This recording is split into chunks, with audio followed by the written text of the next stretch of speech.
बोलिए श्री सद्गुरुदेव भगवान की जय। उपनिषदं भो बृहि युक्त्वा ता उपनिषद ब्राह्मी वावत उपनिषदम् अब्रूमेति। शिष्य कह रहा है कि हे गुरुदेव, जो मैंने आपसे 5 प्रश्न पूछे थे उन प्रश्नों का तो उत्तर आपने दे दिया, लेकिन आपने उपनिषद नहीं कहा। आप अब हमें उपनिषद बताइए। ये जो ब्रह्म ज्ञान संबंधी है उपनिषद है, उसके बारे में आप वास्तव में जो शिष्य है उसके मन में ये भाव है कि उपनिषद कुछ और है, और गुरुदेव ने वह जो ये प्रश्न का जो हमारे उत्तर दिया कि वह जो मन को चलाता है, मन को शक्ति देता है, चक्षु को शक्ति देता है, यानी वह चक्षु का चक्षु, मन का मन, प्राण का प्राण, श्रोतेंद्रिय का श्रोतेंद्रिय और वाग का वाग। तो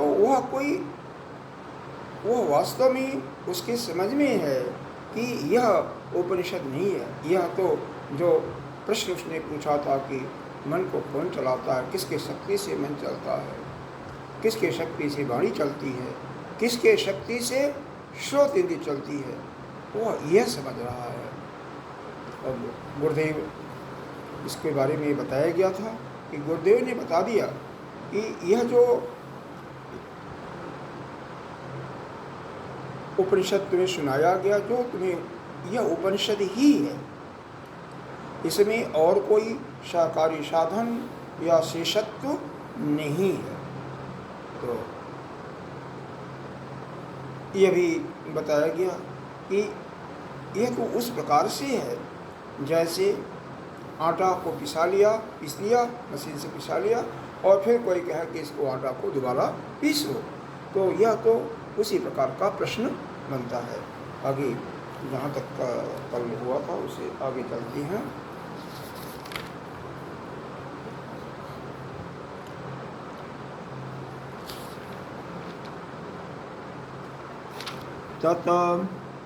तस्या फलवचनेन उपसंहारो न युक्ता प्रेत्या अस्मान् लोकात् मृता भवन्ति।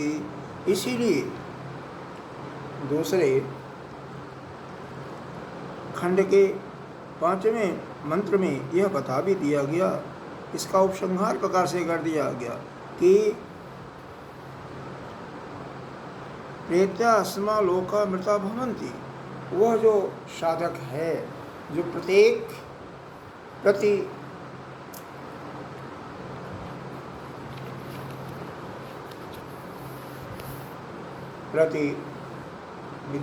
प्रतिबोधितां विदिता अमृतत्वं ही विन्दति। प्रत्येक वृत्तियों में उसको बोध हो जाता है कि प्रत्येक वृत्तियों में वो बोध होकर के वह उसी परमात्मा का वह चैतन्य शक्ति जो उसको, जिसके द्वारा वह प्रत्येक वृत्ति उत्पन्न हो रही है, और उसको ज्ञान होता है। अर्थात प्रत्येक वृत्तियों में यदि जो भी साधक है वह उसका याद करता है, उसका यह कहता है कि इसी के सत्ता के कारण यह वृत्ति हमारी उत्पन्न हुई है, और वह प्रत्येक वृत्ति को चलाने वाला वही चैतन्य शक्ति है, वही ब्रह्म है। यदि जिसको भी यह बोध हो जाता है वही अमृतत्व को प्राप्त हो जाता है। प्रेतस्मा लोका, ये जो कहा गया कि मरने के बाद, इस लोक से जाने के बाद अमृता भवन्ति, वह जो साधक है वह मोक्ष को प्राप्त हो जाता है, यानी वह फिर पुनः इस संसार के जन्म मरण से उत्तीर्ण हो जाता है। जो संसार के जन्म मरण से फिर उत्तीर्ण हो जाता है, उसके लिए फिर कह रहे हैं कि फिर यहाँ पर फल, जब किसी भी कर्म का जब फल उक्ति भी बता दी जाती है, कोई मंत्र बताया गया, उस मंत्र करने से क्या फल होता है, उस फल को जब बता दिया गया तो कुछ शेष भी नहीं रहता, इसीलिए यह कहा जा रहा है। तस्माद् उक्तोपनिवेक्ष विषयोऽपि प्रश्नो अनुपन्नन एव अनवशिष्यत्वाद् कस्तर्हि अभिप्रायः प्रष्टु इत्युच्यते। क्योंकि उसमें कोई भी बात छोड़ी नहीं गई, कोई भी उपनिषद का वर्णन करने में कुछ शेष नहीं रहा, न तो कोई अन्य साधन की भी आवश्यकता है। वास्तव में यहाँ पर दो बातें हैं, एक तो ब्रह्म विद्या की प्राप्ति, और एक ब्रह्म विद्या जब प्राप्त हो गई तो उसके फल में भी किसी चीज़ की सहकारी की जरूरत नहीं होती है, न किसी साधन की जरूरत होती है। लेकिन ब्रह्म विद्या की प्राप्ति हेतु उसमें साधन की जरूरत होती है। वह जो प्रश्न करता है वह उसके लिए पूछ रहा है, दोनों को एक मिला दे रहा है। तो इसी को लेकर के आगे का चर्चा चल रही है। प्रश्न पूर्व पक्षी पूछ रहा है, किम पूर्वोक्त उपनिषद शेषतया तत्साकारी साधन अंतपेक्षा अथ निरपेक्षव। पहले जो उपनिषद कहा गया, पूर्वोक्त पहले जो उपनिषद कहा गया, उसके अशेष रूप से किसी अन्य साकारी साधनों की अपेक्षा है, अथवा वह सर्वथा निरपेक्ष ही है। सापेक्षा, यदि वह सापेक्ष है तो अपेक्षित जो विषय संबंधी उपनिषद है कही है। यदि कुछ रह गया है, शेष है, जो उसके लिए वह प्रश्नकर्ता हमेशा इसीलिए पूछ रहा है कि ब्रह्म विद्या की उत्पत्ति के लिए कुछ करना है। और यहाँ पर प्रश्न यह है कि ब्रह्म विद्या एक बार जब उत्पन्न हो गई तो फिर किसी साधन की जरूरत नहीं है, न किसी साकारी साधन की, किसी अन्य साधन की आवश्यकता होती है, और न किसी कोई अवशेष रह गया उसका कि जिसको सुनाया जाए। सापेक्षा चेदपेक्षित विषयन उपनिषदम ब्रूहि। शिष्य कहता वही कि अगर कोई यदि वह सापेक्ष है तो वह अपेक्षित विषय के संबंध में बताएं। जैसे कि अथ निरपेक्षा चेदवाधार पिपलाद वन्नातः परमः अति एवं अभिप्राय। जिस प्रकार से पिपलाद ऋषि ने 6 ऋषियों को जो प्रश्नोपनिषद में जवाब दिया था कि अब यह उपनिषद समाप्त हो गया, इसके बाद कोई भी शेष नहीं है। तो क्योंकि यह ऐसा वाक्य गुरुदेव ने नहीं कहा, इसीलिए वो कह रहा है, शिष्य या पूर्व पक्षी कहिए कि जो शेष रह गया है उसको सुनाइए। आगे आइए। एतद् उपन्नम् आचार्य अस्य अवधारण वचनम उक्ता न उपनिषदमिति। यह शिष्य के प्रश्न का यह ऐसा अभिप्राय है कि जैसे पिपलाद ऋषि ने 6 ऋषियों को उनके प्रश्न का उत्तर दे करके अंत में कहा अब कोई शेष नहीं है, तो हमारे गुरुदेव ने ऐसा नहीं कहा, इसका मतलब कोई न कोई शेष है। तो उस शेष को वह कह रहा उसको बताइए। ननु, अब पूर्व पक्षी बोल रहा है, ननु अवधारणयम इदः। यहाँ पर शंका उठती है कि इसका अवधारण वाक्य नहीं हो सकता। तस्मै तपोदम इत्यादि, क्योंकि आगामी मंत्र में तस्मै तपदम इत्यादि कहा गया है। इसका मतलब ये तप, दम, कर्म इत्यादि जो है यह इस विद्या के फलीभूत होने के लिए आवश्यक है। उसके पूर्व पक्षी ऐसा बात कर रहा है, लेकिन वास्तव में जो तप, दम, कर्म इत्यादि है वह तो ब्रह्म विद्या के उत्पन्न होने के लिए क्रिया है। अब एक बार जब ब्रह्म विद्या उत्पन्न हो जाती है तो किसी क्रिया की आवश्यकता नहीं होती है। यह भाष्यकार यह कहना चाहते हैं कि ब्रह्म विद्या एक बार उत्पन्न हो गई तो फिर किसी साकारी साधन की जरूरत नहीं है।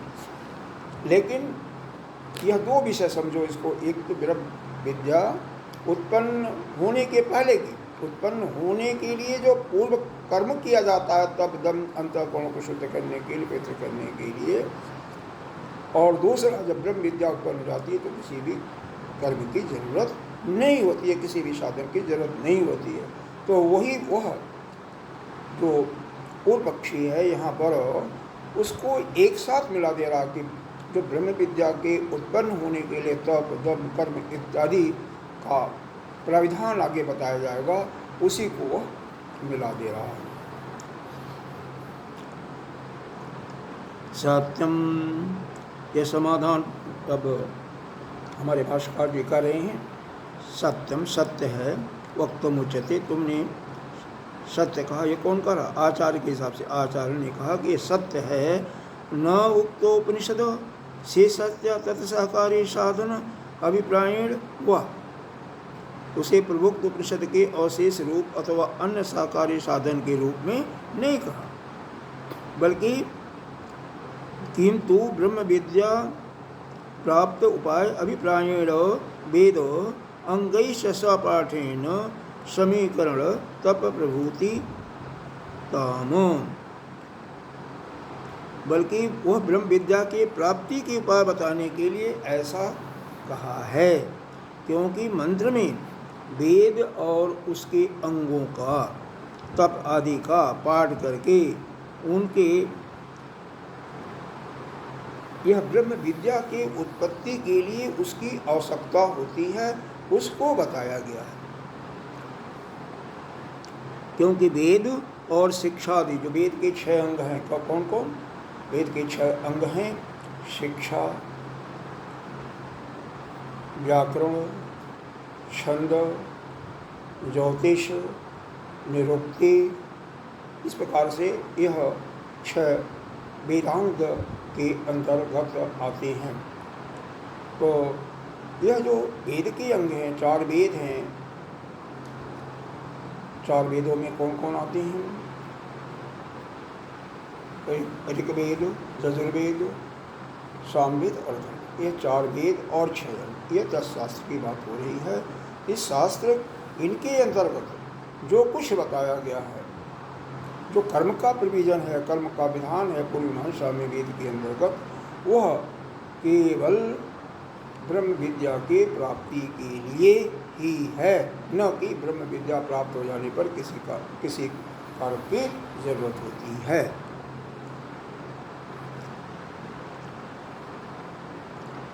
न ही वेदानां शिक्षा अंगानां च साक्षात् ब्रह्म विद्या शेषत्वं तत्साकारी साधन व संभवति।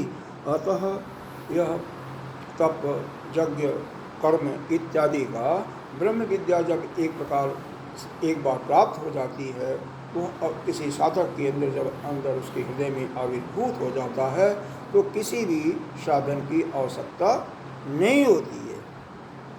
फिर प्रश्न कर रहा है, स पठिता नामपि तथा योगम विभंज्य विनियोगः स्यात् इति चेत यथा सुक्तवाक्यम अनुमंत्रण मंत्राणां जत एवतम विभाग। कह रहा है जैसे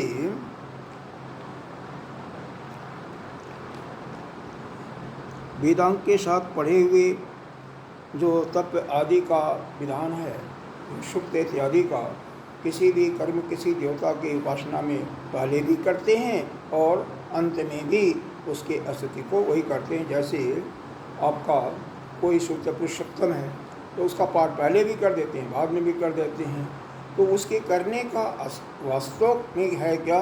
वह ब्रह्म विद्या के प्राप्ति के लिए बात कर रहा है, वह उन दोनों चीज़ों को अलग नहीं कर पा रहा। जबकि है क्या? ब्रह्म विद्या की प्राप्ति अलग कर्म है और ब्रह्म विद्या जब प्राप्त हो जा रहा है तो वो अलग है। फिर तो ब्रह्म विद्या के प्राप्त होने में तो कुछ भी नहीं, किसी न साधन की जरूरत है न कोई शेषत्व की जरूरत है। बल्कि ब्रह्म विद्या के प्राप्ति के पहले इनकी जरूरत पड़ती है, वह यही उसका पूर्व पक्षी का प्रश्न है। तो वह उसके अनुसार यह ब्रह्म विद्या के फल के लिए जरूरत होती है, जबकि भास्कर जी कह रहे हैं कि नहीं, ब्रह्म विद्या के प्राप्ति के पहले उसके लिए इसकी जरूरत पड़ती है, और जब ब्रह्म विद्या प्राप्त हो गई तो किसी साधन की जरूरत नहीं। तप दम कर्म सत्य आदि नामपि ब्रह्म विद्या शेषत्वम तत् सहकारी साधनत्वम वेति कल्पति। कह रहे हैं उसी प्रकार तप दम कर्म और सत्य आदि को भी ब्रह्म विद्या का शेषभूत अथवा साकारी साधन माना जा सकता है। यह वह पूर्व पक्षी ही कह रहा है। जिस प्रकार से आपके विनियोग में शुरू में किसी देव के और अंत में उपसंहार में भी यह पुरुषोत्तम इत्यादि का पाठ कर देते हैं, तो उसी प्रकार से यह जो तप यज्ञ इत्यादि है, इसको भी उसका एक साधन ब्रह्म विद्या के प्राप्त होने पर उसके फल का साधन माना जा सकता है। इस प्रकार के अर्थ के संबंध के उत्पत्ति के सामर्थ्य से उसका जो अर्थ संबंधी प्रपत्ति सामर्थ्यमिति चेत, जो उपाय उचित है ऐसा मान लिया जा, तो मतलब उसके कहने का मतलब है पूर्व पक्षी की यह जो तप यज्ञ कर्म इत्यादि की बात है, उसको यह मान लिया जाए जैसे किसी भी शक्ति का किसी भी देवता के आवाहन में विसर्जन में दोनों समय में उसका विनियोग उसका उपयोग किया जाता है। उसी प्रकार से यज्ञ तप दम इत्यादि इसका भी ब्रह्म विद्या फलीभूत होने के बाद उसके फल देने के लिए मान लिया जाए तो कैसा रहेगा। वास्तव में ब्रह्म विद्या जब एक बार उत्पन्न हो जाती है तो किसी भी साधन की आवश्यकता नहीं होती है। इसीलिए जो आचार्य ने उसको पहले बताया, ब्रह्म विद्या का उपदेश दिया, तो उसके बाद न तो कोई शेषत्व बचा और न तो कोई अन्य साधन की जरूरत नहीं है। हाँ, एक बात जरूर है कि उस ब्रह्म विद्या के प्राप्ति के लिए पहले कर्म करने पड़ते हैं, यज्ञ तप इत्यादि। उसकी चर्चा बाद में अगले मंत्र में आएगा। न युक्ति, भास्कर जी क्या कह रहे हैं, यह उचित नहीं है। तो न ही अयम विभागो घटनाम प्रांचति, क्योंकि यह विभाग करना अलग अलग ये ठीक नहीं है। न ही सर्वक्रिया कारक फल भेद बुद्धि तिष्कारणया ब्रह्म विद्याया अवशेष अपेक्षा सहकारी साधन संबंधी व जुजति, क्योंकि सब प्रकार की क्रियाकारक फल और भेद बुद्धि, ये जो भेद बुद्धि की बात हो रही है, क्रिया भेद बुद्धि का तिरस्कार करने वाली, यह जो ब्रह्म विद्या में किसी प्रकार के न तो साकारी साधन की जरूरत पड़ती है, न तो इसका कोई शेषत्व ही बचता है, यह कहना ठीक नहीं है। सर्व विषय सर्व विषय अव्यावृत्य प्रत्यगाम विषय निष्ठित्वाच्च ब्रह्म विद्या यास्त फलस्य च निःश्रेयस्य, कि ब्रह्म विद्या और उसका फल निःश्रेयस, ये सब प्रकार के विषयों से निवृत्त होकर के, इन सबको बिल्कुल अलग करके, इनका व्यावर्तन करके ही यह जो प्रज्ञात्मक रूप से जो आत्मा है उसको आप जान सकते हैं, उसके बारे में जान सकते हैं।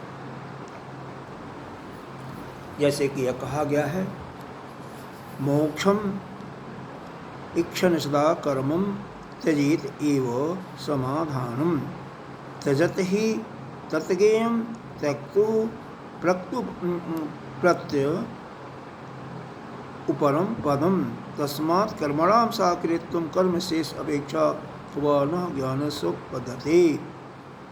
क्या कहा है, मोक्ष का इच्छा करने वाला पुरुष सदा हमेशा जितने भी साधन युक्त कर्म हैं उनको त्याग दें। क्यों त्याग दें? क्योंकि त्याग करने वाला जो त्यागी है वही अपने उस प्रज्ञात्मक रूप ब्रह्म को जान सकता है। त्यागी ने एक ही ब्रह्म तत्व अमृतत्व विपद्यते, तो केवल त्याग करने से ही उस अमृतत्व की प्राप्ति हो सकती है।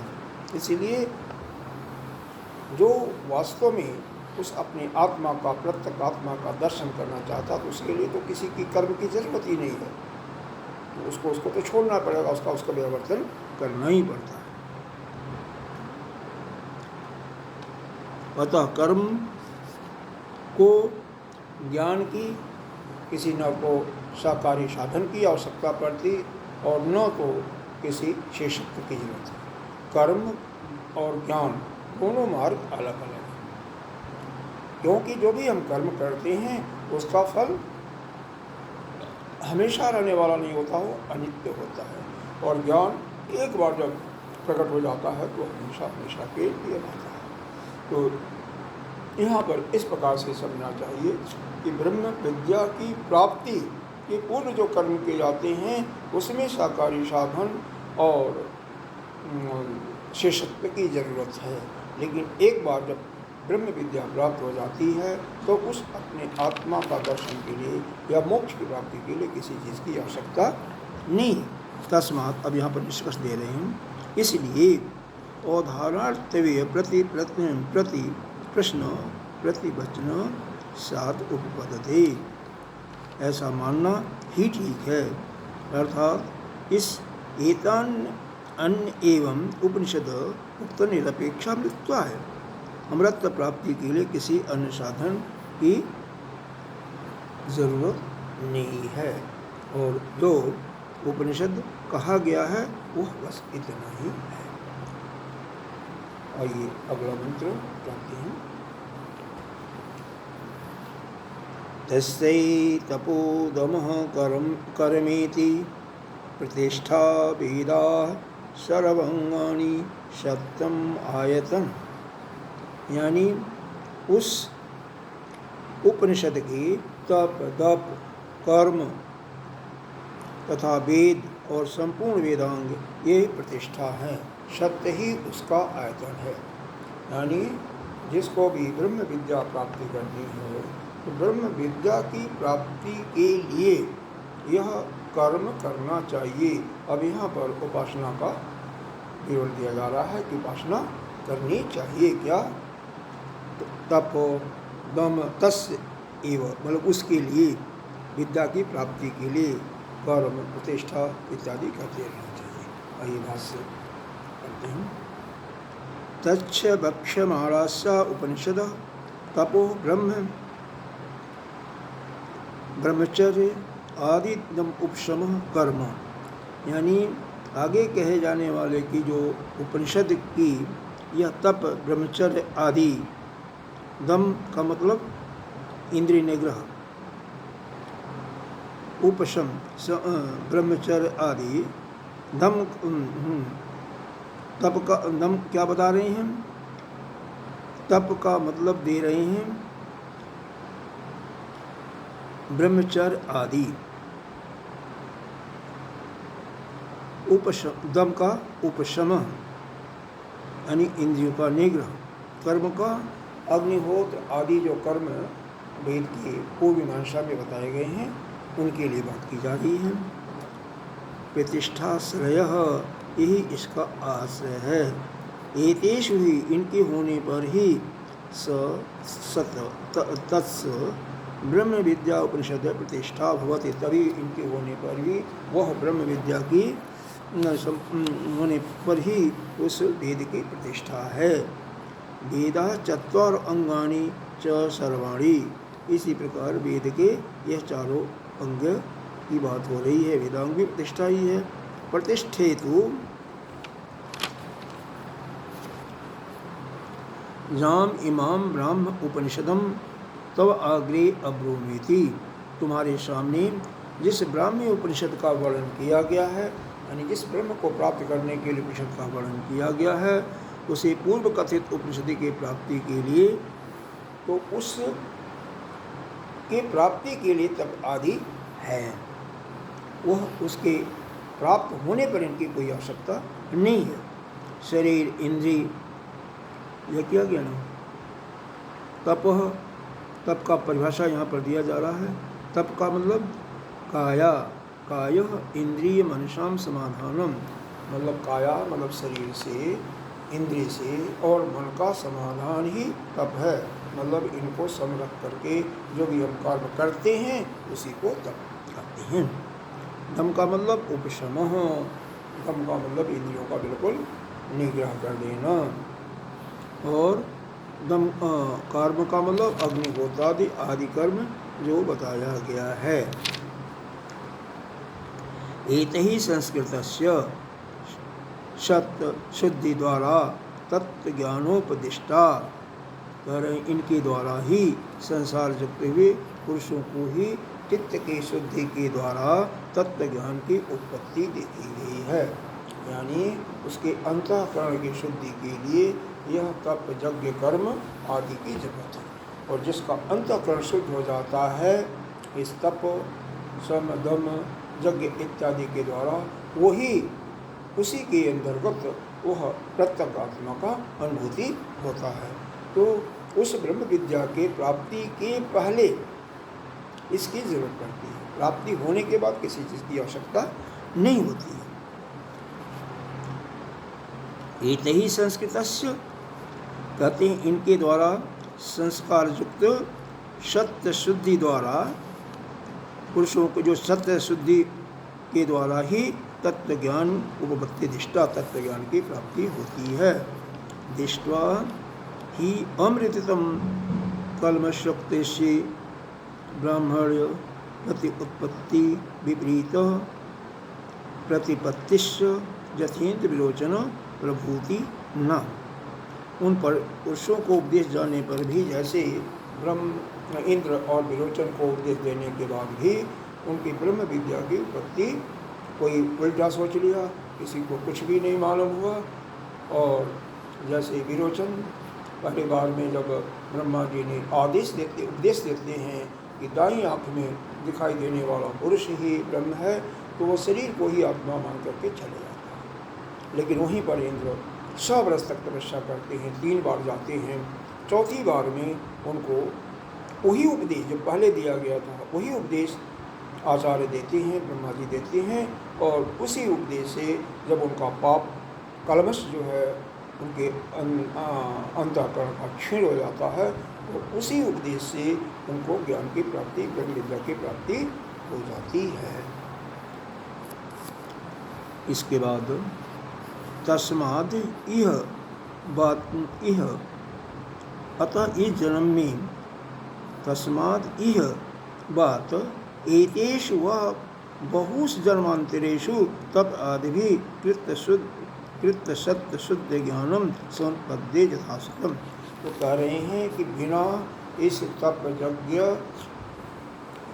कर्म किए हुए, चाहे इस जन्म में करो, पिछले जन्म में या कई जन्मों में, जब तक कोई कर्म करता है उसके बाद ही इस ज्ञान की प्राप्ति होती है। और कैसे, दूसरा क्या उदाहरण दिया, दूसरा क्या बताया, जैसा कि श्वेताश्वतर उपनिषद में बताया गया, जस्य देवे परा भक्ति यथा देवो तथा गुरु। जैसे वहाँ पर उसके तीसरे अध्याय के, छठे अध्याय के 23वें मंत्र, यानी अंतिम मंत्र है उसका श्वेताश्वतर उपनिषद कि उस देव के अंदर, उस परमात्मा के अंदर कैसी भक्ति होनी चाहिए, अनन्य भक्ति, नित्य निरंतर की भक्ति, और उसके सिवा संसार के किसी चीज़ से कोई तात्पर्य नहीं है। केवल चित्त उसका उसी से, जिस साधक का उसी ब्रह्म से लगा हुआ, उसी एक से लगा हुआ, एक के अतिरिक्त किसी से नहीं। और जैसा उस देव में है उतना ही निष्ठा भक्ति गुरु में है, उसी के अंदर यह विद्या फलीभूत होती है। क्योंकि यहाँ ये भी बताया गया, तस्य एते कथिता ही अर्था, और इस कथकेते ही अर्था प्रकाशन्ते महात्मनो, ये ऐसा जो महात्मा होता है उसके ही अंदर यह इस प्रकार की जब विद्या बताई जाती है तो उसका अर्थ फलीभूत होता है। इति मंत्रमाणा। ज्ञानम एक और जो उदाहरण दिया जा रहा है। ज्ञानम उत्पद्यते पुंसाम क्षयात् पापस्य कर्मणः, कि जब पाप का क्षीण हो जाता, क्षय हो जाता, तभी ज्ञान की उत्पत्ति होती है। यह महाशांति पर्व में दिया गया है। इत्स्मृतः। इस प्रकार से यहाँ पर आपको 3 चीज़ें बताई गई कि ज्ञान उत्पत्ति के लिए यह क्या क्या 3 आवश्यक हैं। पहला तो यह है कि जो उसके अंतःकरण का कल्मश है, मैल है, जो मल है, वह समाप्त हो जा और कल्मश नष्ट हो जा। कैसे नष्ट होगा? इसी तप, यज्ञ, कर्म आदि से, चाहे इस जन्म में कर्म करके या पिछले या कई जन्मों में कर्म करके यह नष्ट हो गया है जिसका।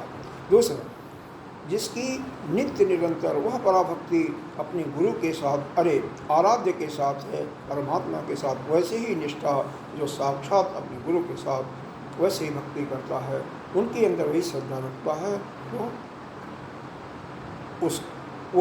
उसकी ही विद्या या ब्रह्म विद्या प्राप्त होती। तीसरा यह बताया गया कि उसका पाप भी बिल्कुल समाप्त हो, उसके जो पापक कर्म हैं उनका भी नाश हो गया है। तो इस ज्ञान की प्राप्ति के लिए 3 चीज़ें, एक तो अंतःकरण साफ, दूसरा उसके भगवान के प्रति और आराध्य के प्रति नित्य निरंतरता की उपासना और उतना ही निष्ठा अपने गुरु के साथ भी। तीसरा, उसके पाप भी क्षीण जब हो जाती हैं तब जाकर के यह विद्या उसके अंदर आविर्भूत होती है। ये थोड़ा सा और देखते हैं।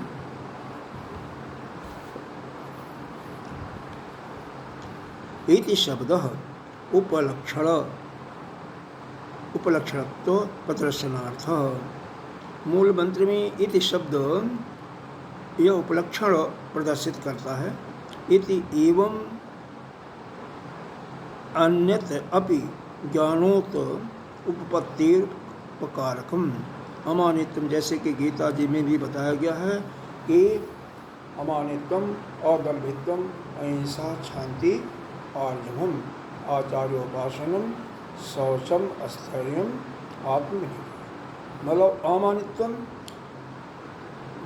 जिस साधक को किसी मान की इच्छा न हो, अदम्भित्वम, किसी घमंड की भी कोई उसके अंदर बनावटीपना करता भी न हो, उसी को ही यह विद्या प्राप्त होती है।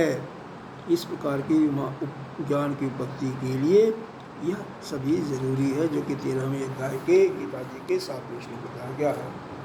अमानित्वम, अदम्भित्वम, अहिंसा, अहिंसा भी पूर्ण रूप से उसके अंदर विराजमान हो, न तो शरीर से, मन से, वाणी से किसी का हिंसा करता हो। अहिंसा, शांति, मतलब क्षमा भी कर देता है। कोई भी गलत काम करता है कोई, तो उसको क्षमा करने में सामर्थ्य है तो क्षमा कर देता। आर्जव सीधा है, आचार्य का उपासना करता है, आचार्योपासनम। शौचम, पवित्र रखता है मन शरीर को बाहर से भी, अंतःकरण को बिल्कुल स्वच्छ रखता है। तो आचार्योपासनम, शौचम, स्थैर्यम, बिल्कुल स्थिर है, आत्मनिर्भर और अपने इंद्रियों पर पूर्ण रूप से विजय प्राप्त कर रखा है, उसी को यह विद्या प्राप्त होती है। प्रतिष्ठा पादो इव अस्याः तेषु ही सस्सु प्रतिष्ठते ब्रह्म विद्याया प्रवर्तते। अर्थात यह जिस प्रकार पुरुष अपने चरणों पर स्थित होकर के व्यापार करता है, प्रतिष्ठित होता है, उसी प्रकार इन साधनों के रहते हुए ब्रह्म विद्या जो है स्थिर होती है। वेदाश्चत्वारः सर्वाणि च अंगानि शिक्षादीनि खट कर्म ज्ञान प्रकाशकत्वा वेदानां तद क्षणात्वाद अंगानां प्रतिष्ठात्वम्।